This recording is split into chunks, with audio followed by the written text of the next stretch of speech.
प्रेम से बोलिए आनंद कंद भगवान की जय। गुरुर्ब्रह्मा गुरुर्विष्णु गुरुर्देव महेश्वर गुरुर्साक्षात् परम ब्रह्म तस्मै श्री गुरुवे नमः।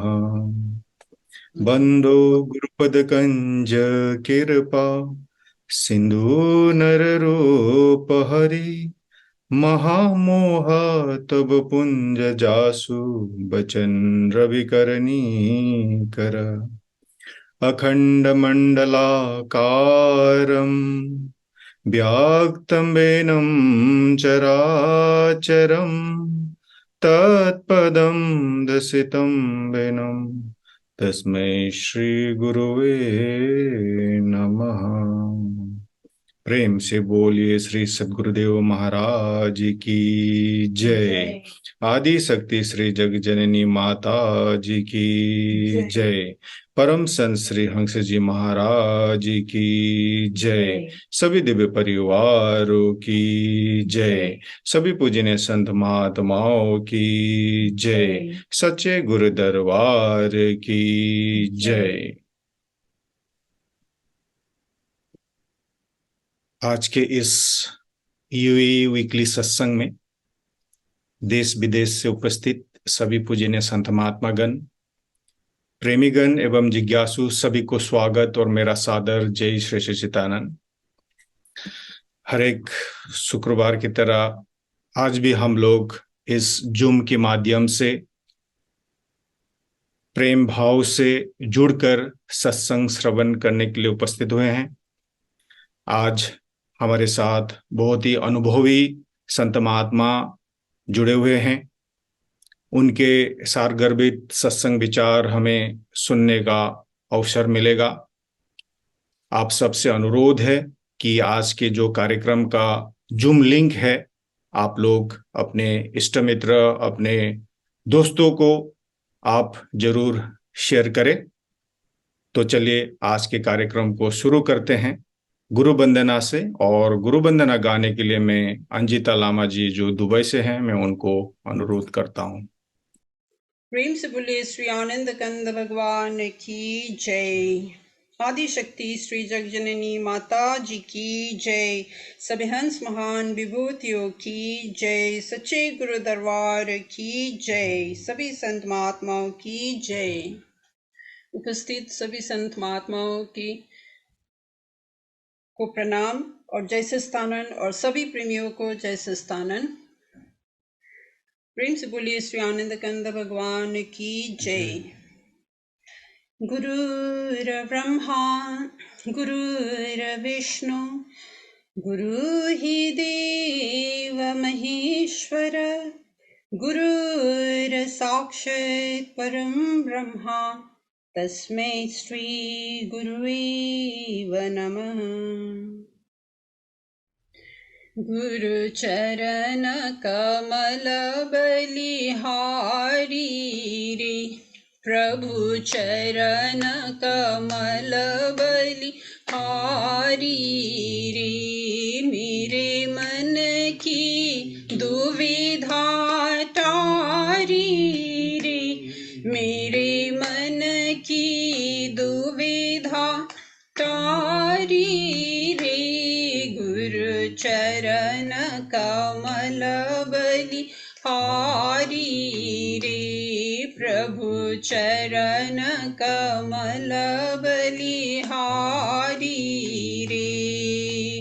भव सागर में नीर अपार, भव सागर में नीर अपार। डूब रहा नहीं मिले किनारा, पल में लिया उबारी रे। गुरु पल में लिया उबारी रे। गुरु चरण कमल बलिहारी रे, प्रभु चरण कमल बलिहारी रे।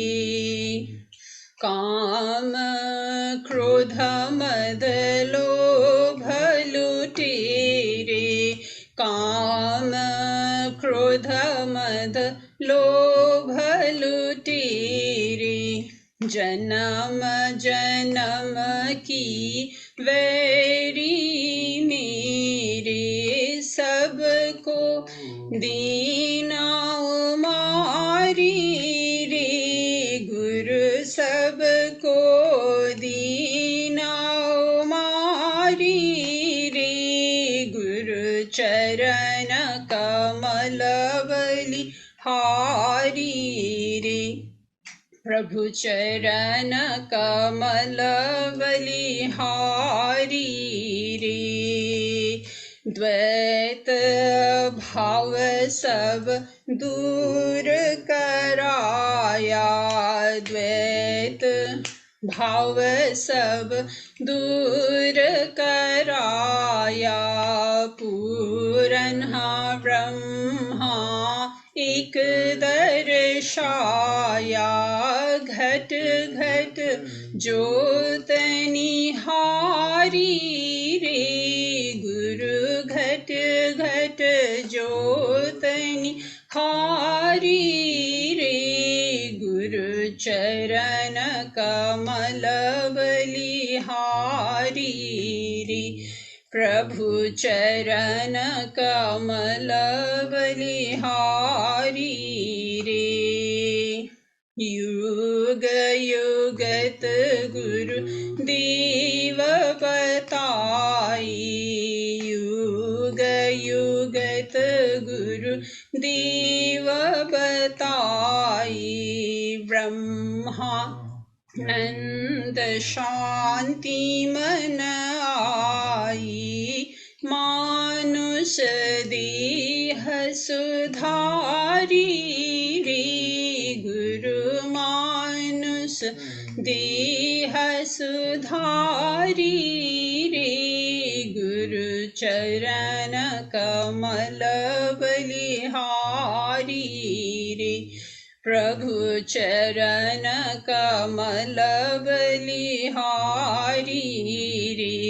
मेरे मन की दुविधा तारी रे, मेरे मन की दुविधा तारी रे, गुरु चरण कमल बलिहारी रे, प्रभु चरण कमल बलिहारी रे, सद्गुरु चरण कमल बलिहारी रे। प्रेम से बोलिए श्री आनंद कंद भगवान की जय।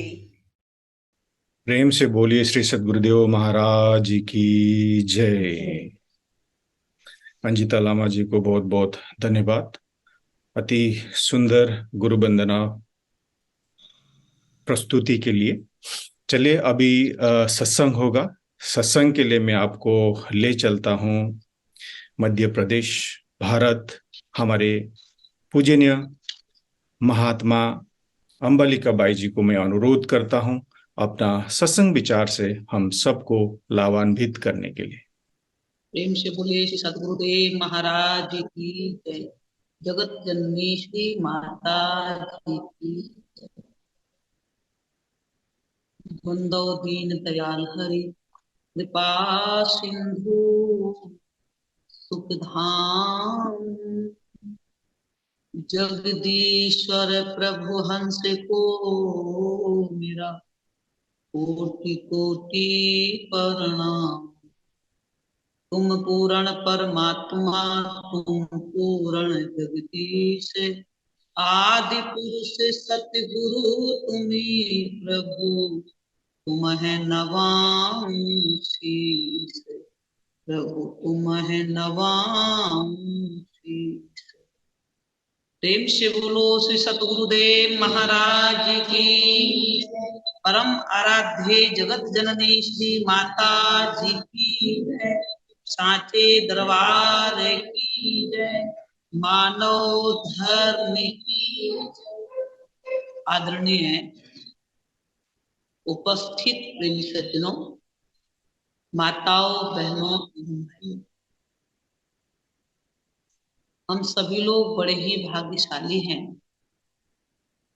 कि सत्संग के प्रति अपनी श्रद्धा रखते हैं। सत्संग के साथ मनुष्य का भाव जुड़ जाता है, प्रेम जुड़ जाता है। तो सत्संग मनुष्य के जीवन में फायदा क्या होता है? रामचरितमानस को अगर आप पढ़ें तो तुलसीदास जी लिखते हैं कि सत्संग से क्या क्या फायदे होते हैं। सबसे पहला फायदा मति, कीर्ति, गति, भूत भलाई। जब जे ही जतन जहां जो पाए।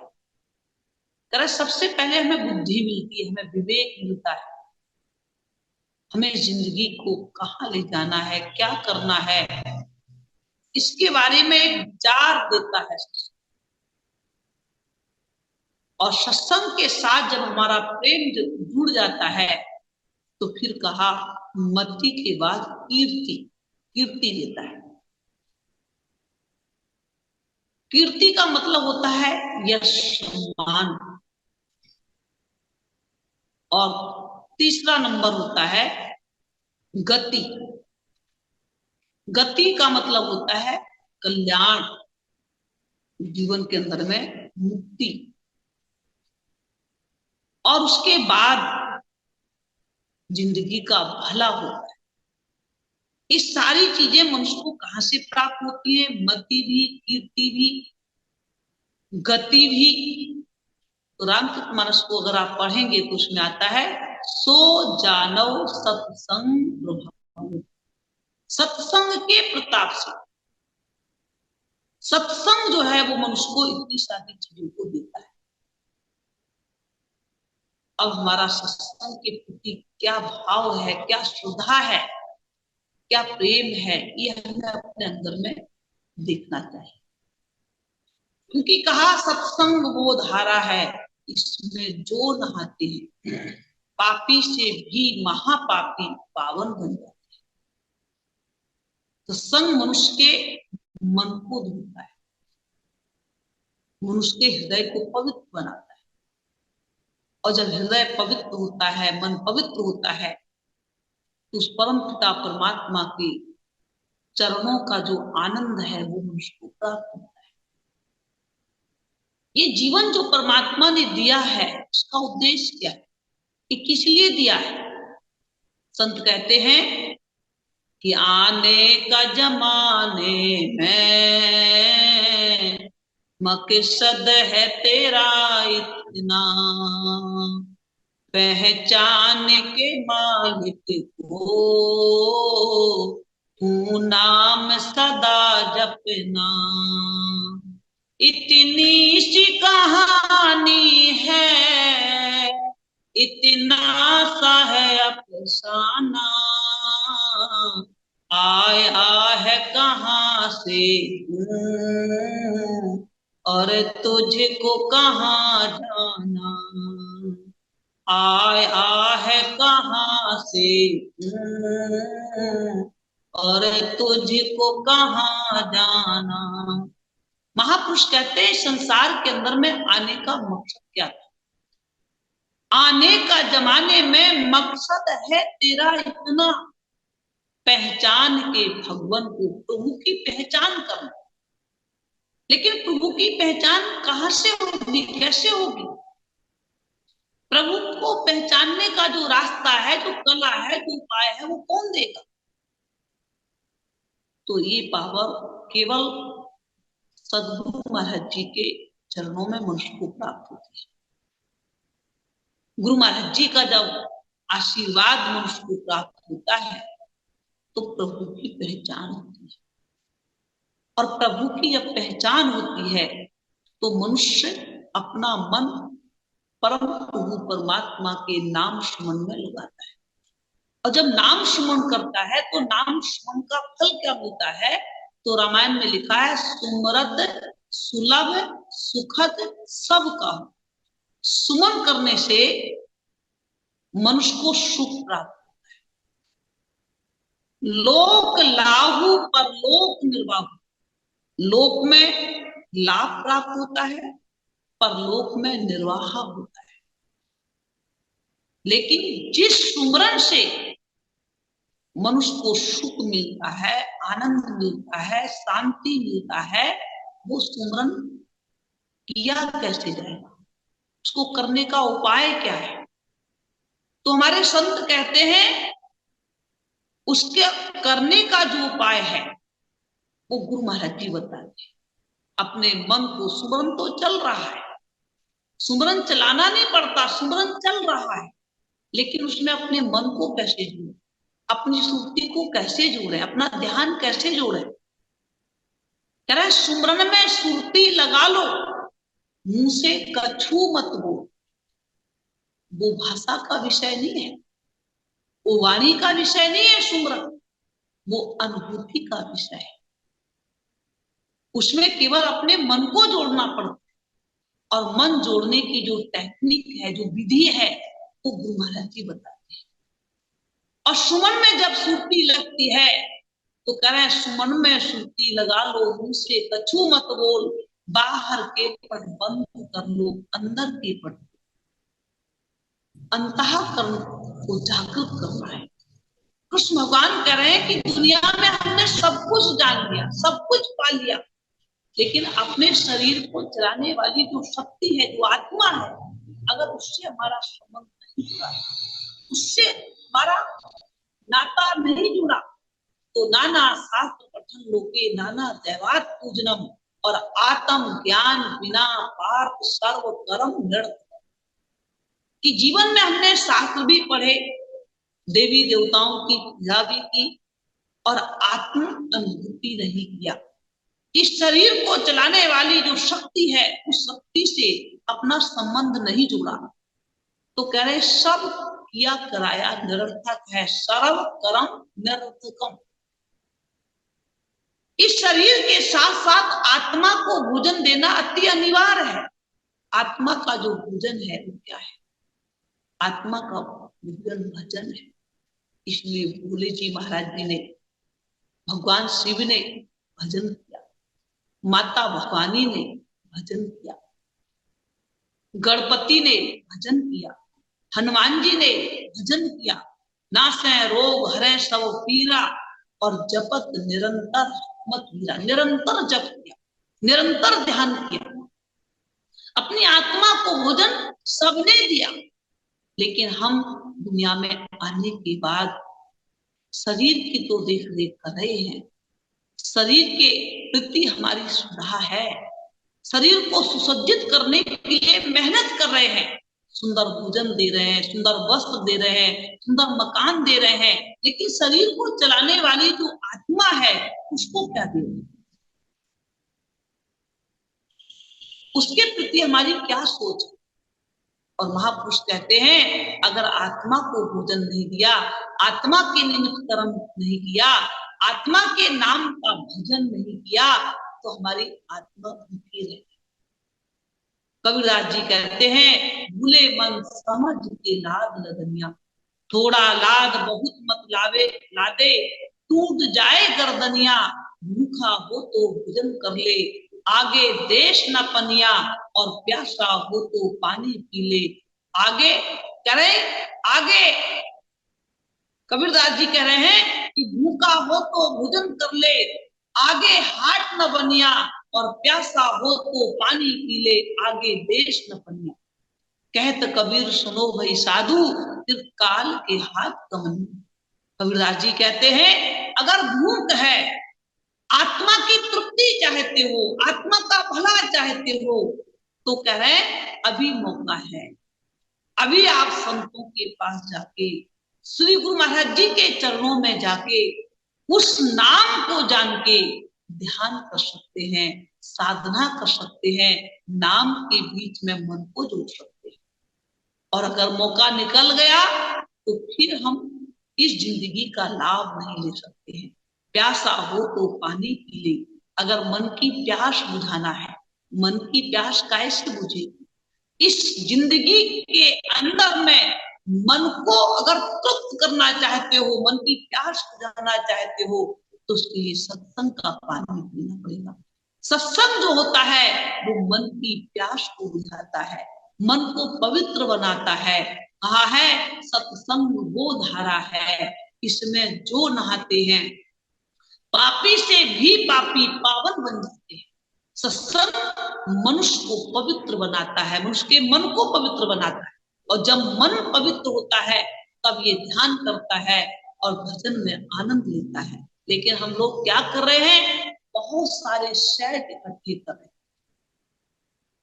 टी सेट, सोफा सेट, चूड़ी का सेट, हर चीज का सेट, और मन अब सेट, मन को सेट नहीं कर रहे हैं। मन कैसे सेट होगा? वो विधि, वो तरीका, वो टेक्निक हम अपनाना नहीं चाहते।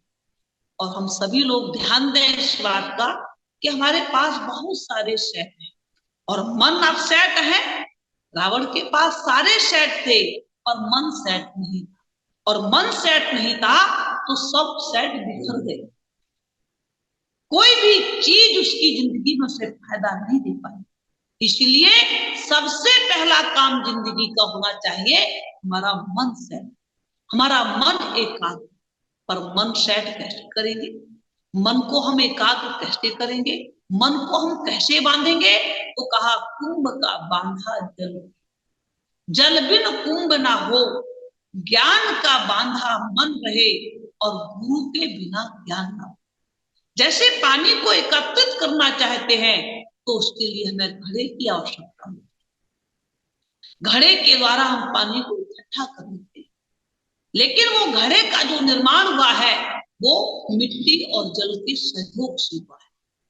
मिट्टी और पानी दोनों को मिला के घड़ा बना है। ऐसे ही संत कहते हैं जैसे पानी के बिना जो है, घड़े के बिना पानी नहीं रख पाते और पानी के बिना घड़ा नहीं बनता, ऐसे ही ज्ञान के बिना मनुष्य की गति नहीं होती और ज्ञान बिना सद्गुरु के मनुष्य को प्राप्त नहीं होता। गुरु महाराज जी का जब आशीर्वाद होता है, गुरु महाराज जी की जब दया होती है, तब मनुष्य उस परमात्मा के नाम को अपने हृदय में जानता है और जब उसका ध्यान करता है, उसमें अपने मन को जोड़ता है, तो मन का भटकना, मन का दौड़ना ये खत्म हो जाता है और मन को एक शांति, एक आनंद, एक सुख प्राप्त होता है।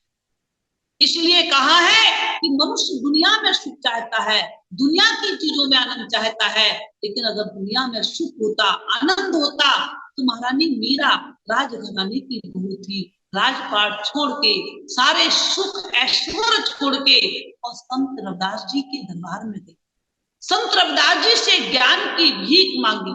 राजा धर्मदास, अगर राज्य में सुख होता, दुनिया के वैभव में सुख होता, सांसारिक वस्तुओं में सुख होता, तो धर्मदास राजा गुरु महाराज जी को ये नहीं कहते कि सदगुरु पैया लागू नाम लखा दी जोरे। हे गुरु महाराज जी, मैं आपके चरणों में पढ़ रहा हूँ, मुझे नाम की इच्छा दे दो, मुझे नाम का ज्ञान दे दो।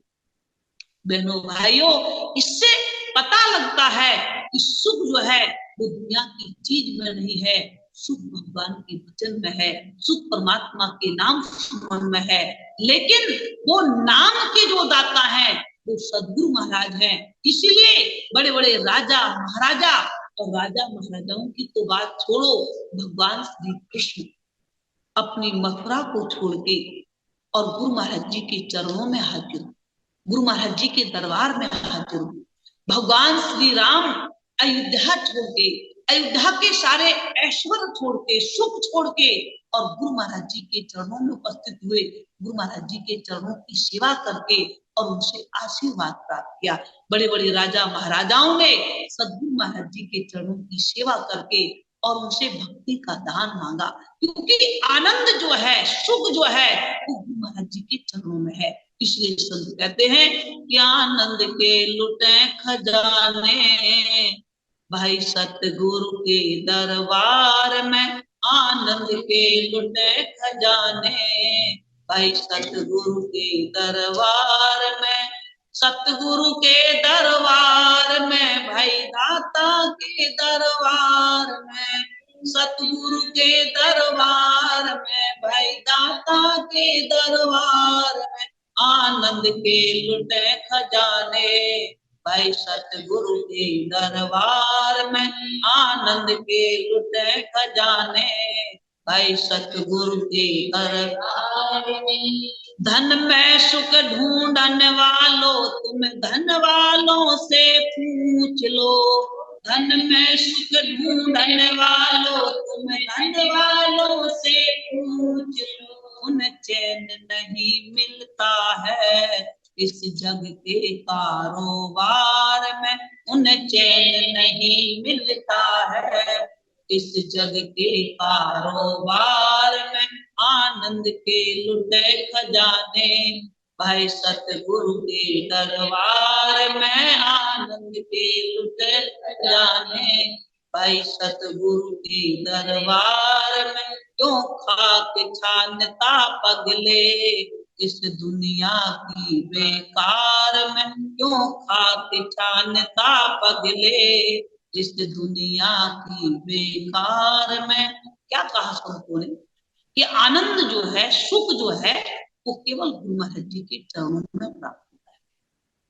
शक्ति भक्ति ये सब कुछ गुरु महाराज जी के चरणों की कृपा से मुझको प्राप्त होता है। इसलिए सबसे पहले श्री गुरु महाराज जी के चरणों से हमें आशीर्वाद लेना चाहिए। और आशीर्वाद कब मिलता है? जब मनुष्य सेवा करता है, सेवक बनता है। क्योंकि भगवान को धनाढ्य प्यारा नहीं है, वैभव वाला प्यारा नहीं है, भगवान को सेवक प्यारा है। रामचरितमानस में आता है, सेवक मुझे विशेष प्यारा, सेवक विशेष प्यारा है। जब प्रभु को सेवक प्यारा है, गुरु महाराज जी को सेवक प्यारा है, तो हमें सेवा में अपने मन को अवश्य लगा के रखना चाहिए। का सेवा में सदा जो लीन रहे, कहते हैं सेवक भक्त से, रक्षा जो करे इन भक्तों की, भगवान उसे हम कहते हैं। बहनों भाइयों, सेवक प्रभु को प्यारा है। और सेवक जब हम बनते हैं, सेवा में मन लगाते हैं, चाहे सेवा तन की हो, चाहे सेवा धन की हो, चाहे सेवा मन की हो, सेवक जब हम बनते हैं तो भजन का और अच्छा आनंद प्राप्त होता है, ध्यान में मन लगता है, और मन को फिर लगाना नहीं पड़ता, बल्कि मन अपने आप नाम स्मरण कर जाता है। और जब नाम में मन लगता है तो नाम का काम क्या है? जो ध्यावे फल पावे। जब ध्यान में मन लग जाता है, नाम सुमन में मन लग जाता है, तो नाम सुमन का फल है क्या? कि जो ध्यावे फल पावे, उसको फल मिलता है। क्या फल मिलता है? तो कह रहा है दुख बिन से मन का सबसे पहला फल मिलता है कि उसके जो मन का दुख है, मन की जो शांति है, मन का जो भटकाव है, वो खत्म हो जाता है। और फिर मिलता क्या है? तो कह रहा है सुख संपत्ति घर आवे, सुख भी संपत्ति भी घर आवे, कष्ट मिटे तन का जो कष्ट है उससे मुक्ति प्राप्त होती है। लेकिन किसको? जो ध्यावे, जो ध्यान में मन लगाता है, जो परमात्मा के नाम स्मरण में मन लगाता है। तो देखो, आज गुरु महाराज जी की बहुत बड़ी दया है। आप सतयुग के इतिहास को उठाएं, आप त्रेता के इतिहास को उठाएं, आप द्वापर के इतिहास को उठाएं। गुरु महाराज जी ने जो उन शास्त्रों में लिखा हुआ था, आज उस ज्ञान का हमें अधिकार दिया, आज हम उस ज्ञान का मालिक बना दिया, उस ज्ञान का खजाना हमारे हृदय में हमें बता दिया है। तो हमारा कर्तव्य है, जो रामायण में लिखा था, चार फल अछत तन साधु समाज किया। संतों के पास से 4 फल ले लेना। और सच्चे सदगुरु जो होते हैं वो जीवन में क्या देते हैं? तंत्र नहीं देते, मंत्र नहीं देते, क्रियाकलाप नहीं बताते। सच्चा जो सदगुरु महाराज जी होते हैं वो हमें क्या देते हैं? तो कह रहा है श्री गुरु चरण सरोज रज, निज मन मुकुर सुधार, और बरनाओ रघुवर विमल यश, और जो दायक फल चार। सच्चे जो महापुरुष होते हैं, सच्चे जो गुरु महाराज जी होते हैं, वो जो दायक फल चार, वो 4 फलों के दाता होते हैं। तो जो रामायण में लिखा हुआ था त्रेता युग के अंदर में। और आज गुरु महाराज जी ने वो चारों फलों का हमें ज्ञान दिया, वो चारों क्रियाओं का हमें बोध करा दिया। अब हमारा धर्म है, हमारा कर्म है कि हम थोड़ा सा टाइम निकाल करके, क्योंकि जब तलक है जिंदगी फुर्सत ना होगी काम से, और कुछ समय ऐसा निकालो और प्रेम कर लो राम से। काम से फुर्सत नहीं मिलेगी, काम से टाइम नहीं मिलेगा, लेकिन थोड़ा सा टाइम निकाल करके, जैसे भोजन के लिए हम टाइम निकालते हैं, स्नान के लिए हम टाइम निकालते हैं, व्यापार के लिए हम टाइम निकालते हैं, ऐसे ही इस जीवन को चलाने वाली शक्ति के लिए हमें टाइम जरूर निकालना चाहिए। और उसमें अपने मन को लगा के, उसका ध्यान करके जीवन का आनंद, जीवन का सुख हमें जीवन में प्राप्त करना चाहिए। ये हमारी आप लोगों से प्रार्थना है, क्योंकि जीवन अनमोल है, ये पैसों से नहीं मिलता, ये संसार की वस्तुओं से नहीं मिलता, ये प्रभु कृपा से प्राप्त होता है। वही प्राप्त मानुष देहुरिया और हरि मिलन की तेरी बरिया। ये प्रभु को मिलने का एक चांस है, परमात्मा की भक्ति करने का एक मौका है। ये मौका हमारे हाथ से जाए ना, क्योंकि ये मौका निकल गया तो संत कहते हैं खाना कमाना परिवार पालना ये सब कुछ बार बार मिलेगा, लेकिन भजन करने का मौका, ध्यान करने का मौका, नाम स्मरण करने का मौका ये बार बार नहीं मिलेगा। इसलिए इस मौके का हम फायदा जरूर उठाएं, ध्यान करके, भजन करके, साधना करके जीवन का आनंद लें। ये हमारी आप लोगों की प्रार्थना है। बोलिए श्री सद्गुरुदेव महाराज की जय। जगत जननी श्री माता जी की जय। प्रेम से बोलिए आनंद कंद भगवान की जय। आदि शक्ति श्री जगतजननी माता जी की जय। हमारे पूजनीय महात्मा अंबालिका बाई जी, जो मध्य प्रदेश भारत से जुड़े हुए थे, बाई जी का अति मार्मिक सत्संग विचार से हम सबको लाभान्वित करने के लिए बाई जी को हृदय से धन्यवाद देना चाहते हैं। चलिए अभी छोटा सा भजन होगा। भजन के लिए मैं आपको ले चलता हूँ दिल्ली। हमारे आदरणीय गुरु दीदी सीमा गुप्ता जी को मैं अनुरोध करता हूँ अपना भजन प्रस्तुति के लिए। बोलिए आनंद कंद भगवान की जय।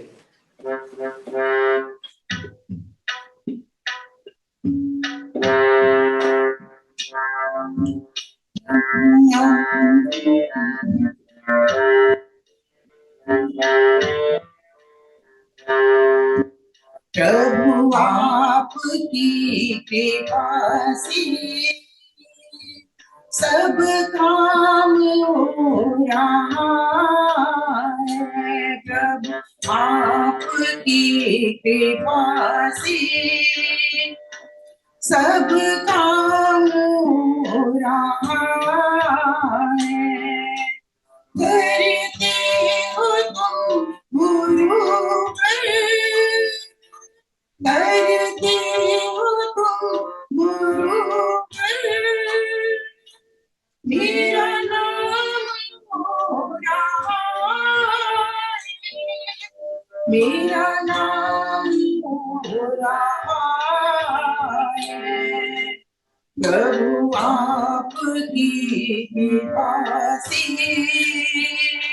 सब काम हो रहा है, सब काम हो रहा है।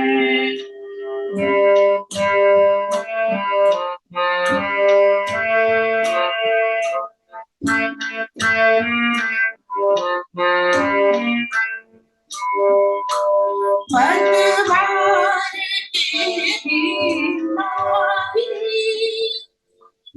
तेरी नाव चल रही है। पतवार तेरी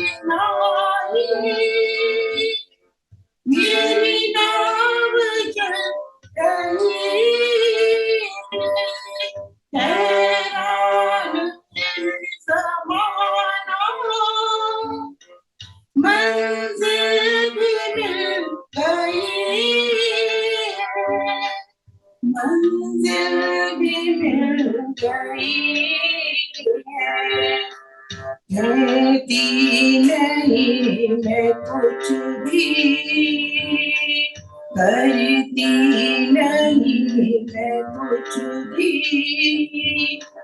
हर काम हो रहा है प्रभु आपकी कृपा से, सब काम हो रहा है।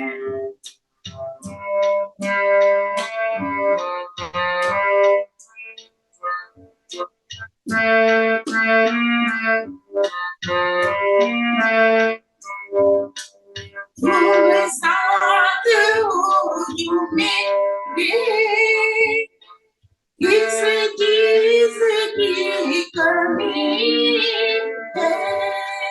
तुम साथ हो जो मेरे, किस चीज की कमी है। किसी और वक्त की अब दरबार नहीं है। किसी और वक्त की अब दरबार नहीं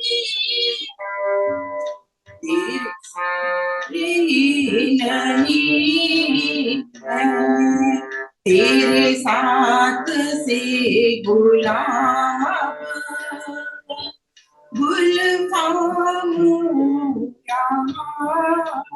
है। तेरे साथ से गुलाब गुलफाम हो रहा।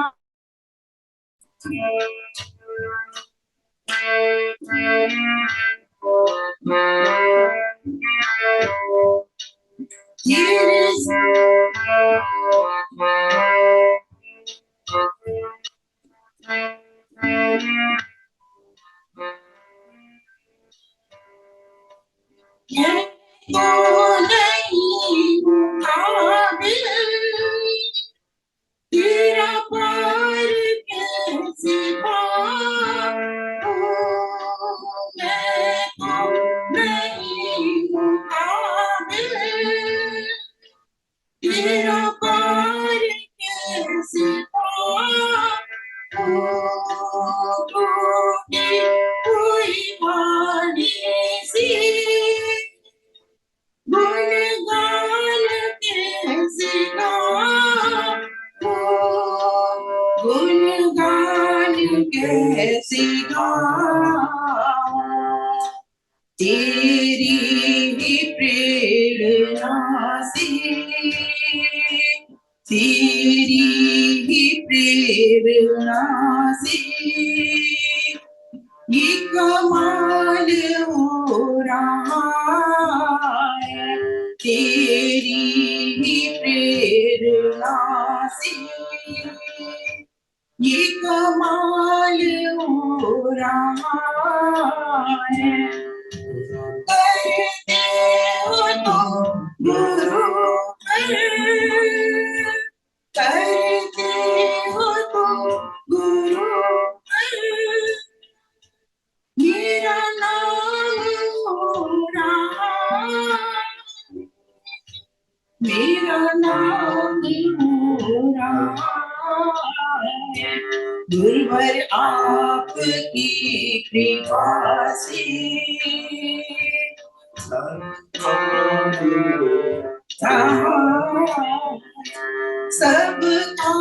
हो रहा है। गुरुवर आपकी कृपा से सब काम हो रहा है। सब काम हो रहा है। सब काम हो रहा है। बुलियानंद कंद भगवान की जय। प्रेम से बोले श्री सद्गुरुदेव महाराज की जय। हमारे आदरणीय गुरु दीदी सीमा गुप्ता जी को अति सुंदर भजन प्रस्तुति के लिए बहुत बहुत आभार और धन्यवाद। चलिए, अभी सत्संग होगा। सत्संग के लिए मैं आपको ले चलता हूँ मॉरिशस।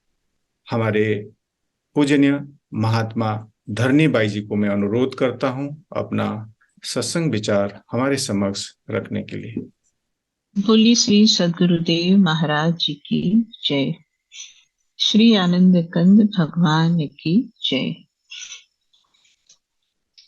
वंदे बोधमयं नित्यं गुरुं शंकर रूपिणं यमाश्रितो हि वक्रोऽपि चन्द्रः सर्वत्र वन्द्यते। अज्ञानतिमिरान्धस्य ज्ञानाञ्जनशलाकया चक्षुः उन्मीलितं येन तस्मै श्री गुरवे नमः। तस्मै श्री गुरवे नमः। बोली श्री सद्गुरुदेव महाराज जी की जय। श्री आनंद कंद भगवान की जय। आदि शक्ति जगत जननी श्री माता जी की जय। सभी दिव्य महान विभूतियों की जय। सच्चे दरबार की जय।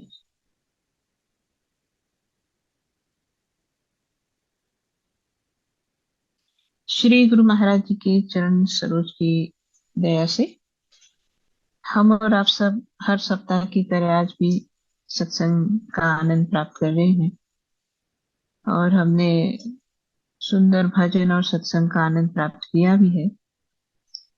तो आज भी हम इस सत्संग की धारा को आगे बढ़ाते हुए जो एक सप्ताह पहले चर्चा हमने शुरू की थी, जो समय बात प्रश्न था या जो टॉपिक था हमारा कि भजन साधना में किस तरह से हम लगातार उसको करें, उसकी जो विघ्न है उससे कैसे बाहर आए। तो उस समय जब हम चर्चा कर रहे थे, हमने इस बात को समझा था कि गुरु महाराज ही है जो हमारे लिए सब कुछ है। हम अक्सर इस श्लोक को बोलते हैं जब हम आरती पूजा करते हैं, घर में गुरु महाराज जी की आरती करते हैं। हमेशा हम ये श्लोक बोलते हैं कि ध्यान मूलम गुरु मूर्ति, पूजा मूलम गुरु पदम, मंत्र मूलम गुरु वाक्य, मोक्ष मूलम गुरु कृपा। ये गुरु गीता का श्लोक है जिसमें भगवान शंकर माता पार्वती को ये समझाते हैं कि ध्यान का मूल है गुरु की मूर्ति, यानी गुरु का मूर्त स्वरूप, यानी कि फिजिकल फॉर्म। और पूजा का मूल है गुरु महाराज जी के चरण, और मंत्र जो है वो गुरु महाराज जी के मुख से निकले हुए वचन है। गुरु महाराज जी की वचना अमृतवाणी है, हमारे लिए मंत्र है। और मोक्ष मूलम गुरु कृपा, कि गुरु कृपा ही जो मूल है जिससे मोक्ष की प्राप्ति होती है। ये हम श्लोक हमेशा बोलते हैं, इसका इतना मीनिंग भी हम सबको पता है कि ध्यान का मूल गुरु महाराज जी की मूर्ति या मूर्त स्वरूप। तो जो हम चर्चा कर रहे थे पिछली बार, जिसमें हमने कहा था कि गुरु महाराज ही है जो हमारी ध्यान की जो हमारी जर्नी है उसमें हमें आगे बढ़ाते हैं। और यही बात भगवान शंकर भी कहते हैं कि ध्यान मूलम गुरु मूर्ति। मूर्ति यानी मूर्त स्वरूप, फिजिकल फॉर्म। ध्यान हमको करना है गुरु महाराज जी के निर्गुण निराकार स्वरूप का, जो हमारे अंदर है, इसका ज्ञान गुरु महाराज जी ने हमको दिया है। ध्यान करना है हमको निर्गुण का, लेकिन उसका रूट है गुरु महाराज जी का सगुण और निर्गुण की जो बात हम सुनते हैं, फिजिकल फॉर्म यानी सगुण स्वरूप, और जो अंदर ध्यान में हम देखते हैं, अनुभव करते हैं, ये गुरु महाराज जी का निर्गुण स्वरूप है। तो हम जब इस जर्नी में आगे बढ़ते हैं, या जब हमारी जर्नी शुरू हो जाती है, जैसे हमारा चलना शुरू हो जाता है, तो उसमें कई तरह की रुकावटें हमारे सामने आती हैं। कभी कभी हम उसको समझ पाते हैं, कभी कभी नहीं समझ पाते हैं। और जैसा कि हमने पिछली बार समझा था कि अगर गुरु महाराज जी के चरणों से जुड़े रहे तो रुकावट आएगी और चली जाएगी, पता भी नहीं लगेगा। लेकिन आज इसी चर्चा को हम अलग रूप से समझते हैं कि गुरु महाराज जी से चरणों से जुड़े रहने पर रुकावटें आकर के चली जाएगी, लेकिन ये भी संभव है कि रुकावट आए और हमको डिस्टर्ब कर जाए। तो क्या क्या विघ्न हो सकते हैं, क्या क्या परेशानियां आ सकती है, जिसके कारण हमारी ये जो जर्नी है वो बाधित होती है, उसमें उतना अ, सहजता से, सरलता से हम आगे नहीं बढ़ते हैं। तो उसी बात को समझने के लिए हम उपनिषद के माध्यम से उसको समझेंगे। बहुत सारे उपनिषद है, जैसे हमको पता है कि 108 उपनिषद की चर्चा की जाती है। अनेक अलग अलग तरह की जो है उपनिषद की व्याख्याएं भी सुनाई जाती है। एक उपनिषद है जिसका नाम है योग कुंडली उपनिषद। उपनिषद का नाम ही है योग कुंडली। तो इसके अंदर भी जो चर्चा की गई है, जिसमें हम ये बात देखते हैं कि शुरुआत की है इसमें कि अगर दिन में सो जाए, रात्रि में जगे और अत्यधिक काम करे, अत्यधिक पैदल चले और मल मूत्र के जो वेग है उसको रोके, विरुद्ध भोजन करे, अथवा इरेगुलर, हमारा भोजन का कोई निश्चित टाइम ना हो, इस तरह से अगर हम भोजन करते हैं, तो इन सब के कारण जो हमारा प्राण वायु है वो दूषित होता है, और जिसके कारण शरीर में रोग उत्पन्न होते हैं। तो रोग उत्पन्न होना ये हमारी लाइफस्टाइल के कारण हो रहा है, लेकिन कभी कभी ये विघ्न के रूप में हमारे सामने आता है कि अगर शरीर ठीक नहीं है तो हम भजन में कैसे आगे बढ़ेंगे, बैठ नहीं पाएंगे। अगर आप चाहते हैं कि भजन में बैठे, अगर हमारी इच्छा भी है कि आज तो 1-1.5 घंटा 2 घंटा आराम से बैठ जाए, लेकिन शरीर ही ठीक नहीं है तो हम नहीं कर पाएंगे। अब ये कुछ बात हम पहले भी इसको सुन चुके हैं, लेकिन जो हमको इसमें आगे समझना है वो ये है कि भगवान शंकर कहते हैं कि ध्यान का मूल गुरु महाराज जी का मूर्त स्वरूप है। शरीर की तकलीफ है, हम ध्यान करना चाहते हैं, ध्यान नहीं कर पाएंगे, तो यहाँ गुरु महाराज का फिजिकल फॉर्म हमें किस तरह से सहाय करता है। तो गुरु महाराज जी के फिजिकल फॉर्म को अगर हम सगुण रूप के साथ साथ उनके साथ जुड़ी हुई बहुत सारी बातों को जोड़ करके देखें, तो जब हम, चाहे शरीर का कोई कष्ट है, चाहे मन की कोई परेशानी है, अगर हम गुरु की सेवा में लग जाते हैं तो गुरु सेवा ही हमारे रोगों का निराकरण करता है। अब इसका ये अर्थ नहीं होता है कि हम सारी दवाएं छोड़ देंगे और सिर्फ गुरु सेवा करेंगे, क्योंकि जो रोग आया या विघ्न आया, जो कष्ट आया, उसके पीछे और भी कारण होते हैं। या तो कभी हमारे कोई संस्कार आ जाते हैं, उसके कारण होती है ये परेशानी। जैसे अभी हमने सुना कि हमारी लाइफस्टाइल की कोई ऐसी चीज है जिसके कारण होती है।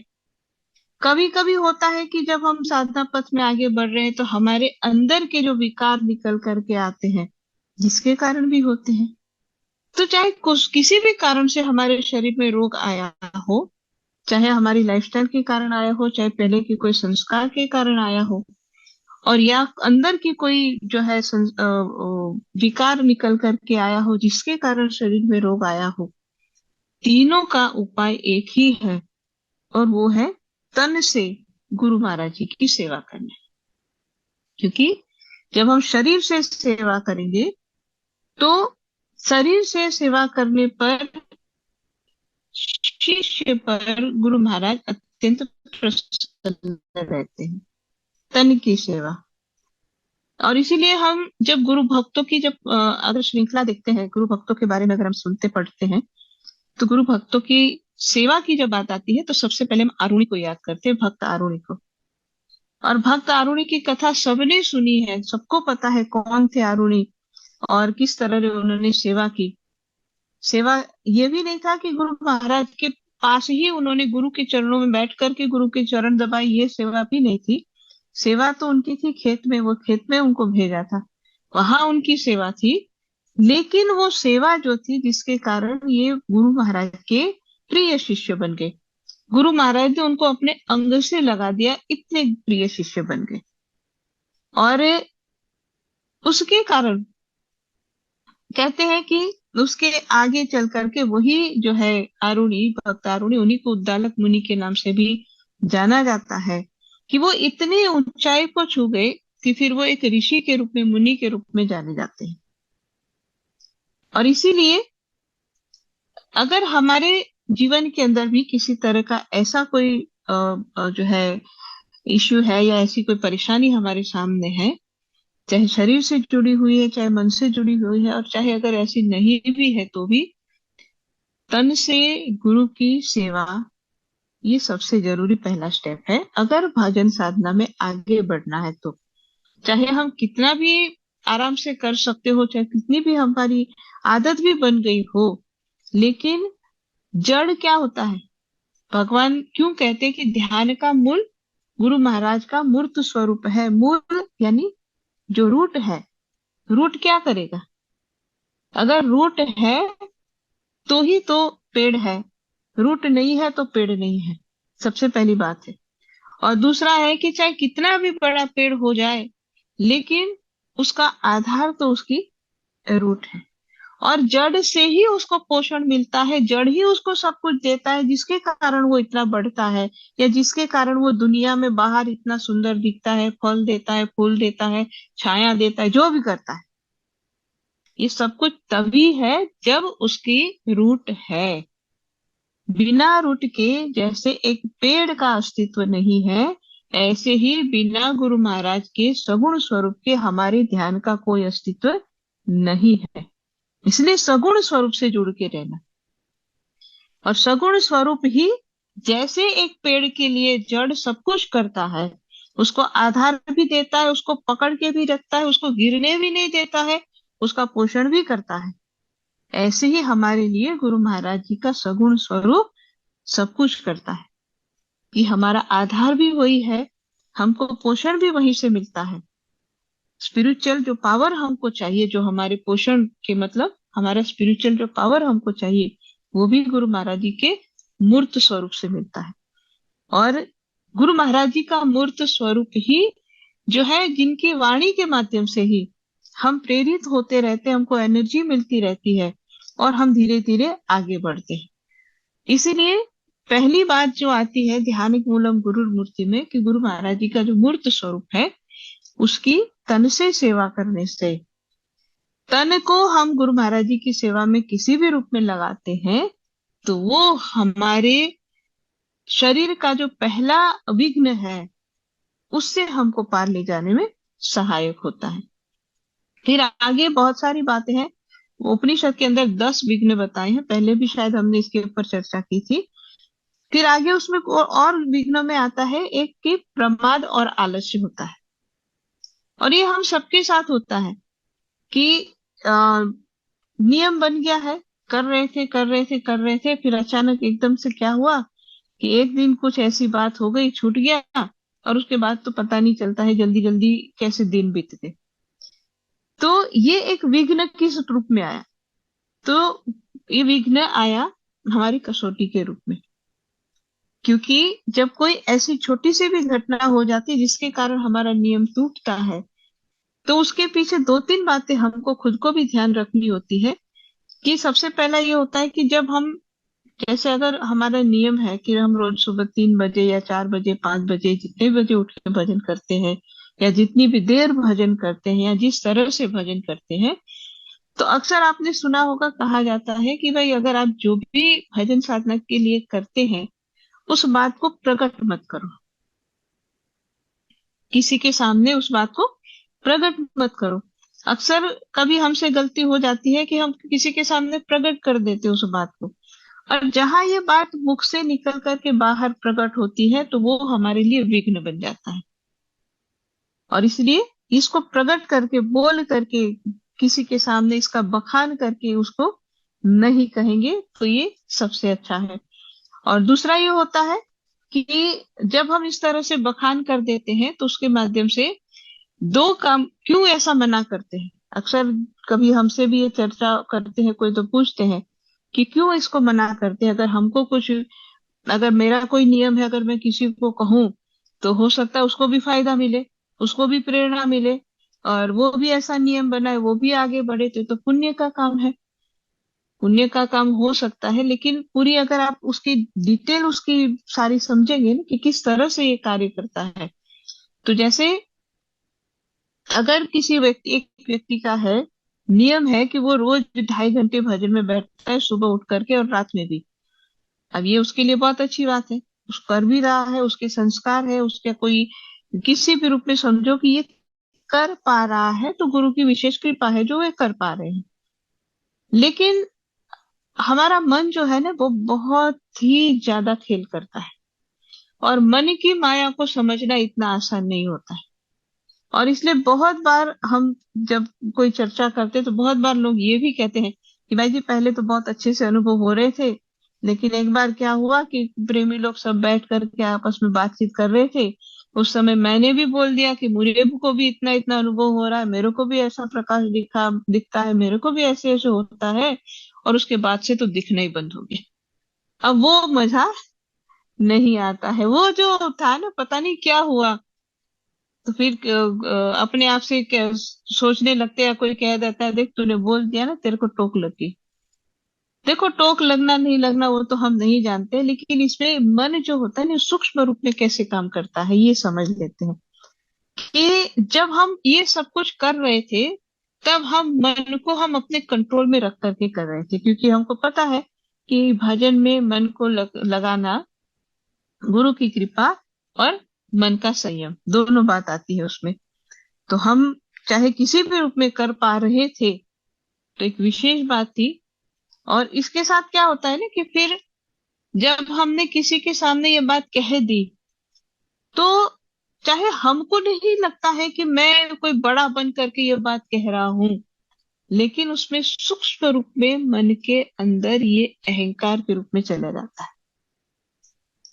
हम उस बात को, हमको नहीं लगेगा कि मेरे अंदर कोई अहंकार नहीं है, मैं कोई अहंकार से उसको नहीं कह रहा हूँ कि तू ये कर रहा है मैं ये कर रहा हूँ तूने ऐसा किया। अहंकार नहीं है हमारे अंदर, शायद बहुत पवित्र भावना है कि उसको हम गाइड कर रहे हैं, उसको हम रास्ता दिखा रहे हैं। लेकिन मन को समझना, इसलिए कहा ना, बहुत मुश्किल है। चाहे हम जो है पुण्य के कार्य के रूप में, चाहे किसी की हेल्प करने के रूप में भी ये कह रहे हैं, लेकिन हमारा मन हमारे साथ खेल कर जाता है और ये हमारे अंदर कहीं ना कहीं एक अंकुर के रूप में अभिमान को पैदा कर देता है। और ये जो छोटा सा अंकुर निकलेगा और फिर उसके ऊपर मन इतना काम करेगा कि फिर हम जो कर रहे थे ना वहां से हट करके अब उसको दूसरा काम मिल जाता है। और इसलिए एक ये भी बात है कि कहीं भी, कभी भी, कहीं पर भी कुछ भी हो रहा है तो अगर 2-5 लोग बैठ करके प्रेमी आपस में चर्चा भी कर रहे हैं, तो हालांकि इस बात पर चर्चा करनी नहीं चाहिए, करनी है तो आप किसी जो है माई जी महात्मा जी के साथ कर लो, बात अलग है। आपस में बैठ के करते हैं तो ये भी एक विघ्न के रूप में आता है, क्योंकि उसमें हमने कुछ अच्छा करना चाहा लेकिन हमारे अंदर कुछ उसका नेगेटिव रिजल्ट हमको मिलने लग जाता है। इसलिए एक ये भी बात है कि अगर नियम बना के रखना है तो जो कर रहे हैं वो गुप्त करो। इसलिए पुराने समय में हम क्या देखते थे, जो भी साधु महात्मा ऋषि मुनि जो भी भजन साधना करने वाले होते थे वो हमेशा गुप्त रखते थे सारी बातें, और वो अपनी गुफा में ही बैठ करके जो करना वो करते थे। किसी को नहीं चाहते थे कि कोई आए उनके पास, उनकी दिनचर्या को देखे, उनको करते हुए देखे। वो अपने आप को सबसे अलग रख देते थे। तो एक ये भी जो है बात। और दूसरा उसमें ये भी है, जैसे आगे आता है कि एक आलस्य और प्रमाद हो जाता है। आलस्य मतलब किस रूप में हो जाता है कि करते करते अचानक पता नहीं क्या हो गया कि बहुत अच्छे से हो रहा था और एक दिन आज आज नहीं करते, कल से करेंगे, बस इतनी सी बात आ गई मन में, है। तो अब ये प्रमाद या आलस्य जब हमारे अंदर प्रवेश कर जाता है तो ये कहाँ से आता है? ये इसका मतलब कोई ना कोई तो वजह होगी, कोई ना कोई रीजन होगा, ये कहाँ से आया हमारे अंदर। तो आलस्य और प्रमाद है, ये दोनों हमारे अंदर आते हैं तमोगुण से। अगर तमोगुण कहीं से भी हमारे अंदर प्रभाव करने लग जाए तो उसका पहला काम होता है कि आलस्य आएगा, प्रमाद हो जाएगा, और या तो फिर नींद आने लग जाएगी। इसका मतलब होता है कि किसी न किसी रूप में हमारे अंदर तमोगुण बढ़ रहा है। अब नींद आपने कभी सुना होगा, बहुत सारे लोग बताते भी, हमको ही बताते हैं कि ऐसे तो कुछ नहीं हो रहा है, लेकिन जैसे भजन में बैठेंगे ऐसे नींद आने लगेगी, कैसे झूमते रहेंगे, ऐसे सिर हिलता रहेगा, पता ही नहीं चलेगा कि भजन में बैठे हैं कि झूमने के लिए बैठे, इतनी नींद आ जाती है। और कभी ये भी देखते हैं किसी को, मतलब जितनी देर से बैठ करके अच्छे से बात कर रहे थे, सेवा कर रहे, सब कुछ कर रहे थे, बहुत कुछ सब अच्छा था, जैसे मतलब भजन गा रहे थे तब तक बहुत अच्छा था, भजन सुनने में बहुत अच्छा आ रहा था, झूम रहे थे, उसमें भी ताली बजा के गा रहे थे, लेकिन जैसे सत्संग शुरू हुआ फिर क्या होता है, आंख बंद और सिर आगे झुक के, है। देखने में आता है कि निद्रा देवी एकदम से सवार हो गई। कहाँ से आ गई भाई, हम तो इतना जागृत बैठे थे, ताली बजा रहे थे जोर जोर से कि हमको कोई नींद ना आ जाए, भजन में तो नहीं आई, भजन गाए तो खूब मजा लिया, जैसे सत्संग शुरू हुआ तो निद्रा देवी सवार हो गई। तो ये भी तमोगुण है। और तमोगुण हमारे अंदर, हमारे, जैसे अभी हमने पहले सुना कि हमारी लाइफस्टाइल से भी आता है और हमारी संगति से भी आता है। और इसीलिए जो बात बार बार समझाई जाती है कि जब हमको इस राह में आगे बढ़ना है तो सबसे जरूरी है कि हम अपने आप को, अपनी लाइफस्टाइल को, अपने मन को, अपने विचारों को हमेशा चेक करते रहे। कभी कभी ये गलती हम सबसे हो जाती है, हम सोचते हैं हम बढ़िया चल रहा है ना, हम सही है भाई, हर सप्ताह सत्संग सुन रहे हैं, हर सप्ताह हम ये कर रहे हैं, आश्रम जा रहे हैं, फलाना ढिमका, ये सब चल रहा है ना, बढ़िया से चल रहा है। ये जब इजी वे में, जैसे होता है ना कि आपको पता होगा कि जब लॉन्ग ड्राइव करना होती है ना, और जब लॉन्ग ड्राइव में मतलब जब जाता है कोई, तो बहुत ये सुना है हमने, क्योंकि बहुत सारा बार हम भी कभी ऐसे कोई विदेश में होते थे, इतनी लंबी लंबी जर्नी होती थी, तो हमेशा ये कहते थे लॉन्ग ड्राइव जब होती है ना, जब एक स्पीड में चलती है ना गाड़ी, चाहे 110 पर चल रही है, एक ही स्पीड में चल रही है ना, फिर ड्राइवर को नींद आती है।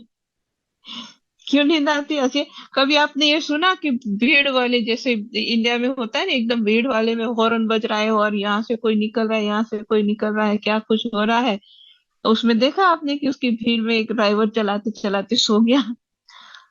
उसमें नींद नहीं आती क्योंकि उसमें बहुत हल्ला है, उसमें बहुत अलर्ट रहना है, कहीं से कोई ठोक न दे, कहीं अपने आप को बचा के चलना है। वहां नींद नहीं आती। नींद कब आती है?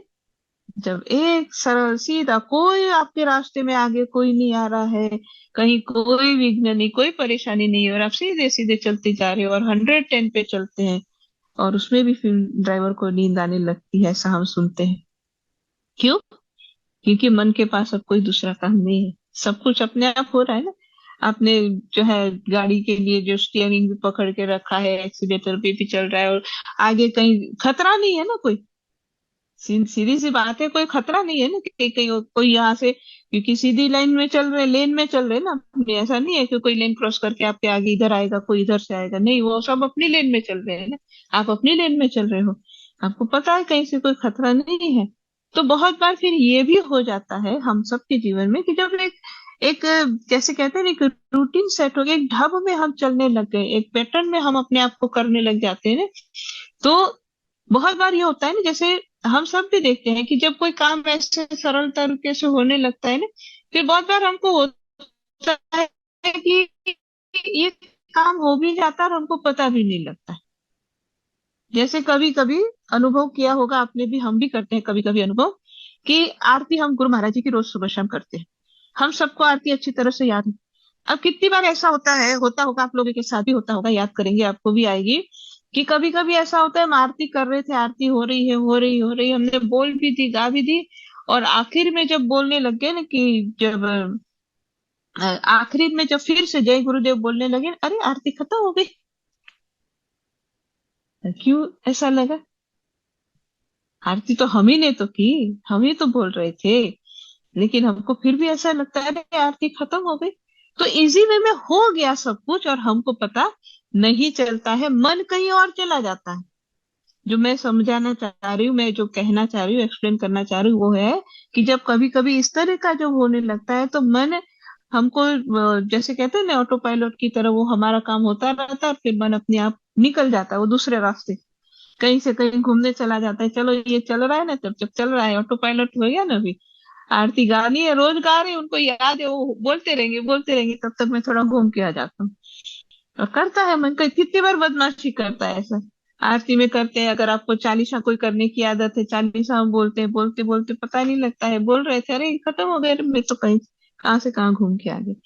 तो कहने का मतलब कि मन की जो बातें हैं ना, समझना बड़ा मुश्किल है।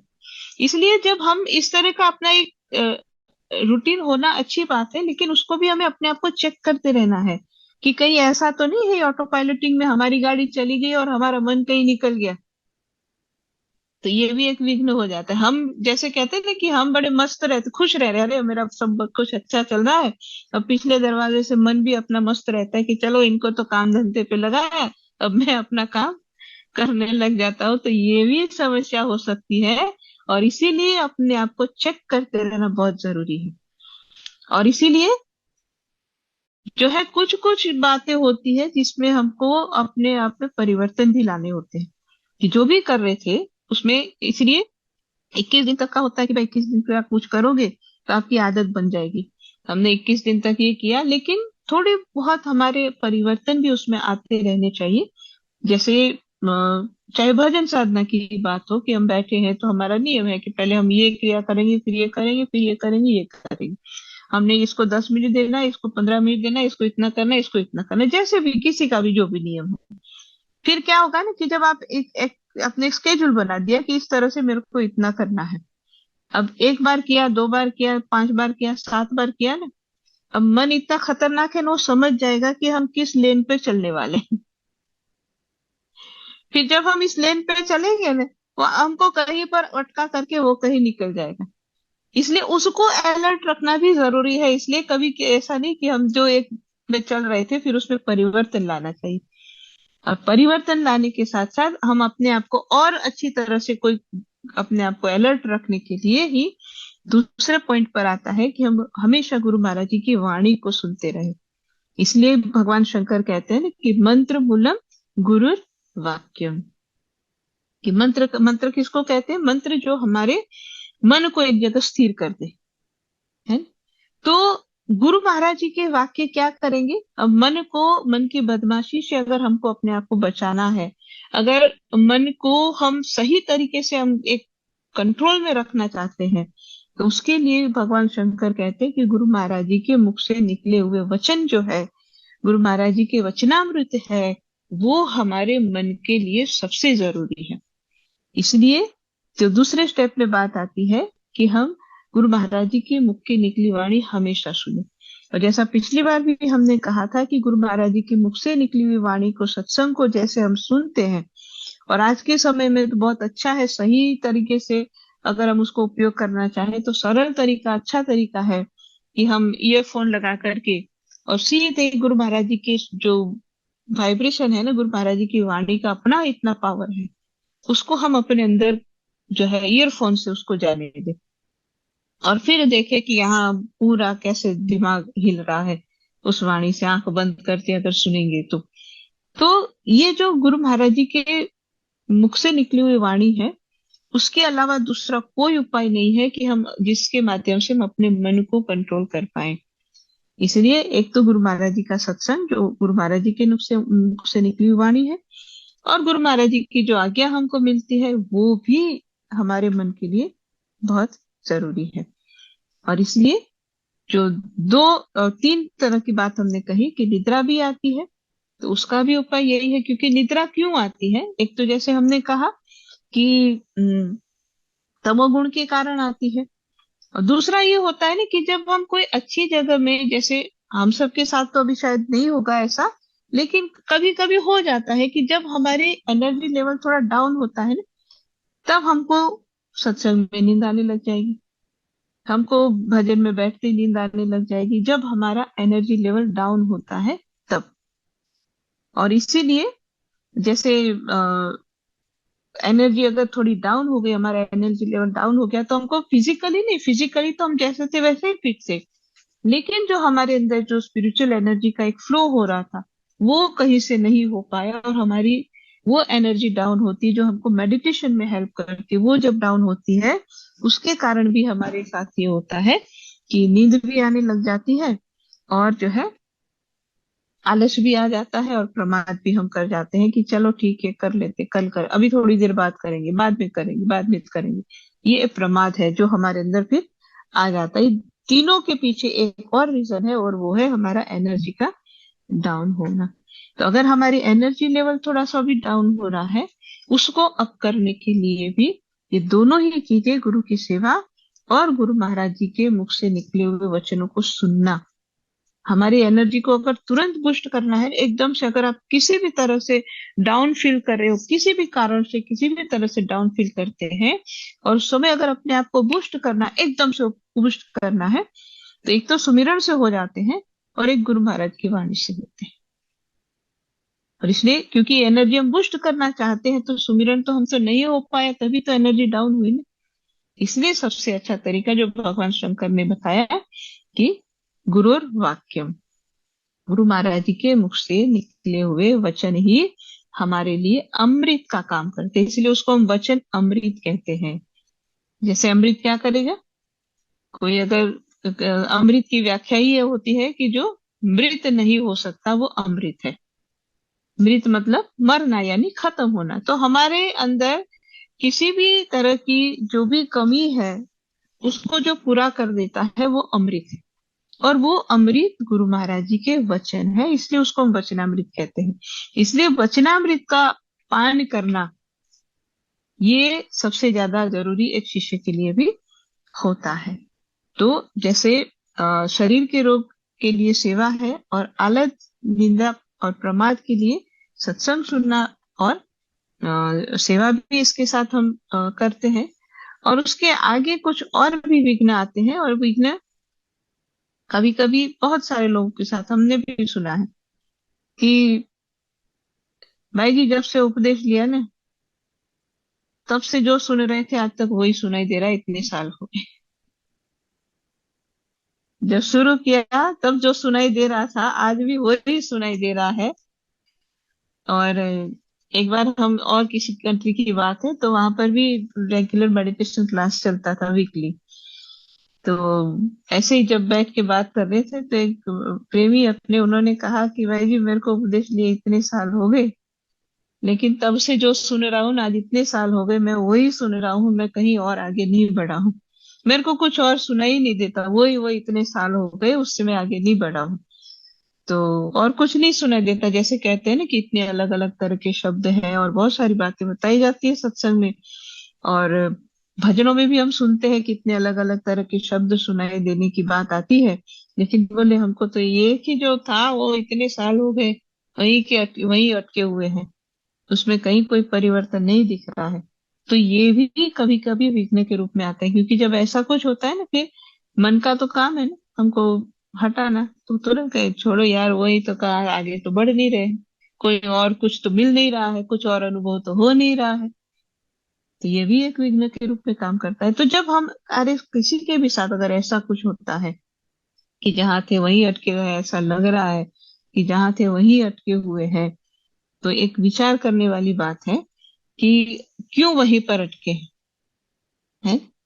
जैसे समझने के लिए कि अभी जहां पर आप बैठे हैं, ठीक है, आप वहां अगर खड़े हो जाए और कदम ताल मतलब एक जगह खड़े खड़े चलते हैं ना, पैर ऊपर नीचे करते हैं, एक एक्सरसाइज है जिसको कदम ताल बोलते हैं हिंदी में।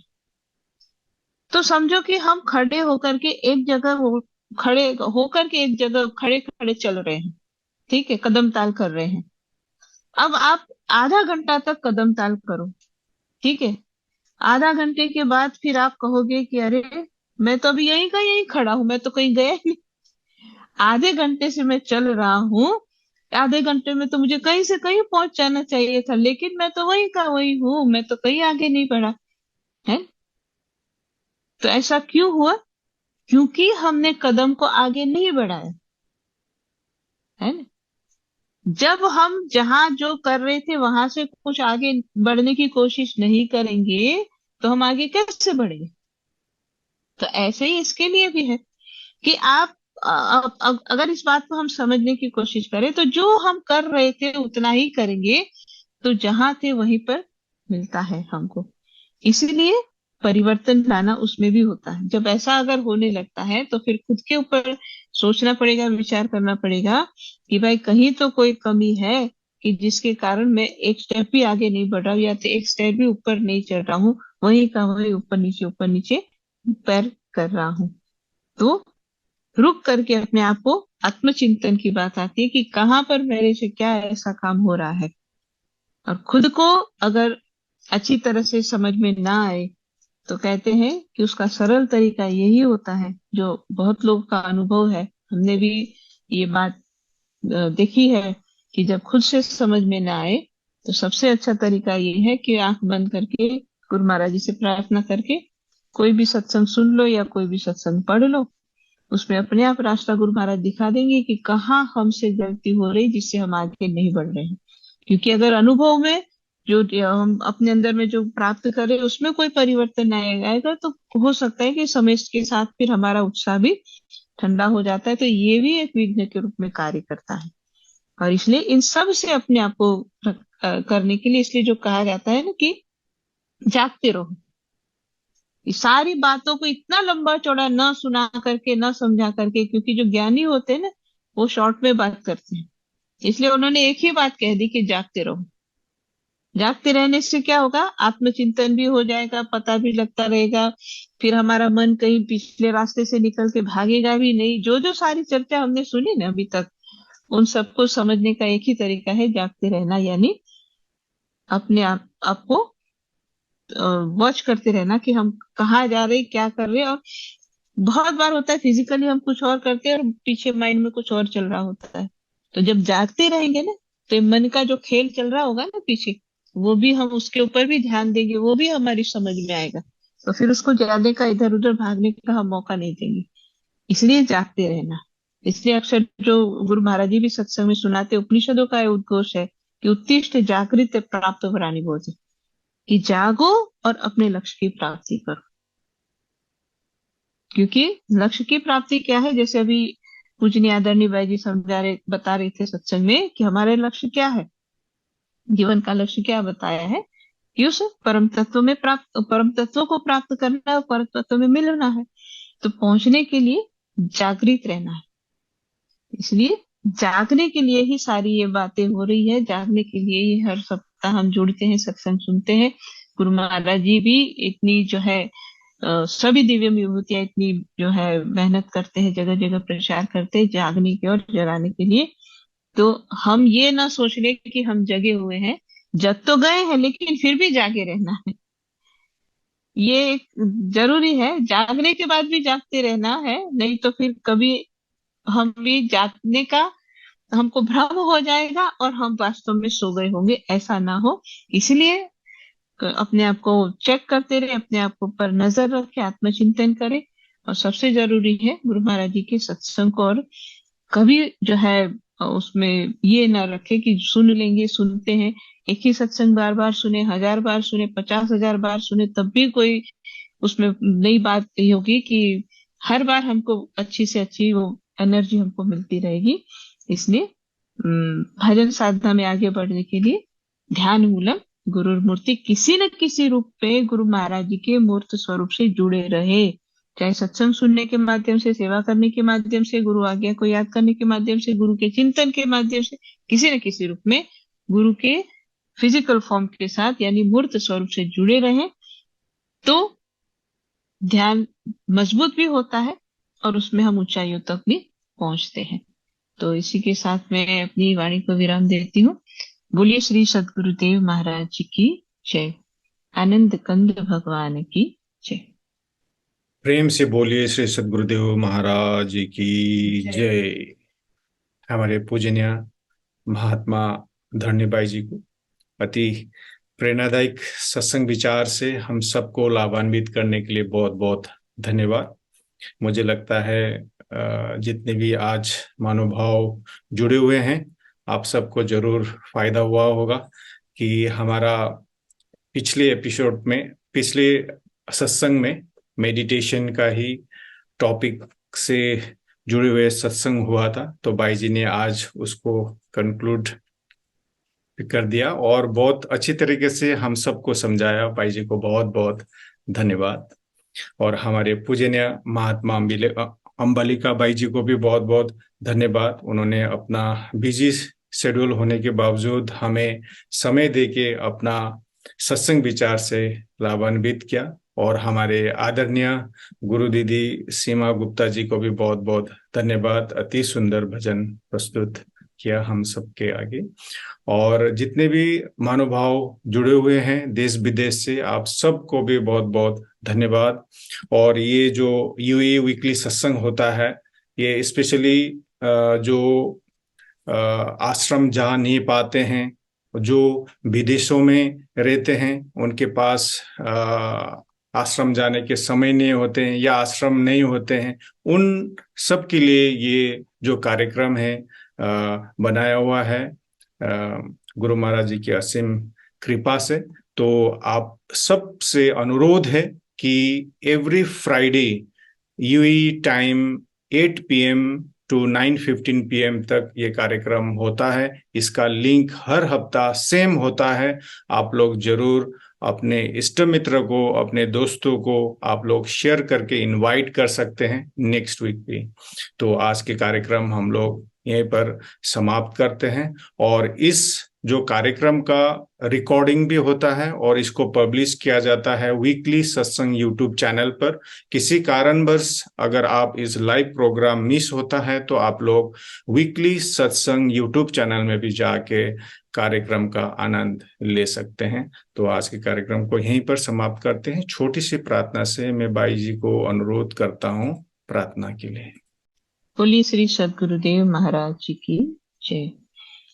त्वमेव माता च पिता त्वमेव, त्वमेव बन्धु च सखा त्वमेव, त्वमेव विद्या त्वरिणं त्वमेव, त्वमेव सर्वं मम देव देव, त्वमेव सर्वं मम देव देव, त्वमेव सर्वं मम देव देव। भक्तिदान मोहे दीजिए गुरुदेवन के देव, और नहीं कुछ चाहिए निश दिन चरणन सेव। बार बार वर मांगहूँ हर्षि देहु श्री रंग, पद सरोज अनुपाइने भक्ति सदा सत्संग। हे नाथ सब सुखी हो कोई न हो दुखारी, सब हो निरोगी भगवन धन धान्य के भंडारी। सब भद्र भाव देखे सन्मार्ग के पथिक हो, दुखिया न कोई होवे सृष्टि में प्राणधारी। दुखिया न कोई होवे सृष्टि में प्राणधारी। बोलिए श्री सद्गुरुदेव महाराज जी की जय। श्री आनंद कंद भगवान की जय। आदि शक्ति जगत जननी श्री माता जी की जय। सभी दिव्य महान विभूतियों की जय। सच्चे दरबार की जय। सभी लोग आंखों को बंद करके नाम का सुमिरन करेंगे।